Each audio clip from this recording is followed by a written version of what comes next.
sur la base arrière de Vendant-les-Vieilles, à proximité de la ville de Lens, sur les berges de la Deule. La base arrière s'inscrit dans le chantier d'une suite rapide de modernisation de voies ferrées.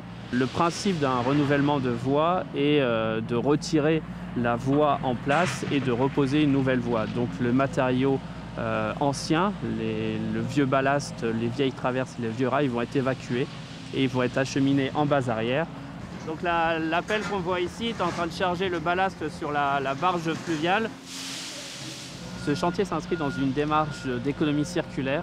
L'économie circulaire, c'est quoi au sein des SNCF Réseau? C'est pouvoir donner une seconde vie aux produits qui vont être déposés lors d'un renouvellement de voies ferrées, notamment ce ballast qui va servir de sous-couche routière sur de futurs projets de route dans la région. Cette barge-là que vous voyez là, c'est environ 1000 tonnes de ballast qui équivaut à 50 camions en moins sur les routes pour l'évacuation du vieux ballast.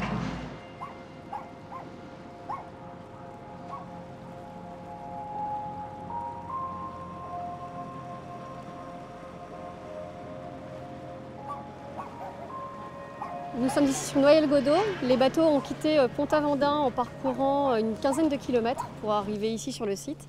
Ils se sont amarrés et le déchargement est maintenant en cours.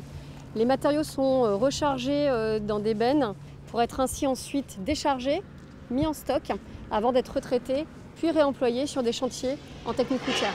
Nous collaborons avec SNCF Réseau depuis 2018. Nous avons remporté un marché de revalorisation des matériaux ballast pour le compte de la SNCF. Nous travaillons avec notamment sur les Hauts-de-France, notre client MRL Eurovia. L'exemple de Pont-Aventin va sans doute se renouveler à l'avenir sur de nombreux sites en France pour qu'on évacue effectivement les produits de dépose, donc qui comprennent le rail, les traverses et le ballast, par voie d'eau ou par fret ferroviaire. C'est un mode effectivement doux, plutôt silencieux, qui nous sert également des fois de stockage fluvial. Nous sommes extrêmement attachés en fait aux logistiques bas carbone. Nous bénéficions sur bon nombre de nos plateformes un accès direct ou extrêmement proche de la voie d'eau, qui nous permettent de pouvoir répondre en fait aux attentes environnementales et sociétales de nos clients, partenaires, fournisseurs et de l'environnement local.